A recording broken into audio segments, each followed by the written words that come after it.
നോമ്പ് കാലത്ത് എല്ലാവരുടെ വീട്ടിലും ട്രൈ ചെയ്യുന്ന ഒരു പലഹാരമാണ് ഇത്. അപ്പോൾ നമുക്ക് തുടങ്ങിയാലോ? അതിനായിട്ട് ഞാൻ 2 ഏത്തയ്ക്കയാണ് എടുത്തിരിക്കുന്നത്. അത് നല്ല ചെറിയ കഷ്ണങ്ങളാക്കിയിട്ട് ഞാൻ ഇഡ്ഡലിത്തട്ടി വെച്ചിട്ട് വേവിച്ചെടുക്കുന്നുണ്ട്. ഇനി ഈ വേവിച്ചെടുത്തതിന് നമ്മുടെ തൊലിയെല്ലാം കളഞ്ഞിട്ട് നല്ലതുപോലെ സ്മാഷ് ചെയ്തെടുക്കണം. ഞാൻ ആദ്യമേ സ്പൂൺ വെച്ചാണ് സ്മാഷ് ചെയ്തത്.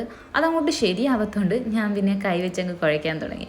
ഞാൻ നല്ലതുപോലെ കുഴച്ച് മാറ്റി വെച്ചതിന് ശേഷം ഒരു പാൻ എടുക്കുക, അതിലേക്ക് കുറച്ച് നെയ്യ് ഒഴിക്കുക, അതിലേക്ക് എന്നിട്ട് അണ്ടിപ്പരിപ്പും മുന്തിരിയും പിന്നെ കുറച്ച് തേങ്ങയും കൂടെ ഇട്ട് നല്ലതുപോലെ മിക്സ് ചെയ്യുക. ഫ്ലേവറിനായിട്ട് ഏലക്കാപ്പൊടിയും കൂടെ ചേർക്കാം, പിന്നെ പഞ്ചസാരയും. എന്നിട്ട് നല്ലതുപോലെ മിക്സ് ചെയ്ത് മാറ്റി വെക്കുക. ഇനി നമ്മൾ നേരത്തെ സെറ്റാക്കി വെച്ചിരിക്കുന്ന ഏത്തക്ക മിക്സ് എടുക്കുക, എന്നിട്ട് ചെറുതായിട്ട് പരത്തിയിട്ട് ഈ ഫില്ലിങ്സ് അകത്ത് വെച്ചിട്ട് ഉന്നക്കയുടെ ഷേപ്പിലേക്ക് ആക്കി കൊടുക്കുക. എന്നിട്ട് നമ്മുടെ തിളച്ച എണ്ണയിലോട്ട് ഇതിട്ടങ്ങ് ഫ്രൈ ചെയ്തെടുത്താൽ മതി. നമ്മുടെ ഉന്നക്കായ റെഡി ആയിട്ടുണ്ട്. നോമ്പ് കാലത്ത് ഇവനാണല്ലേ മെയിൻ.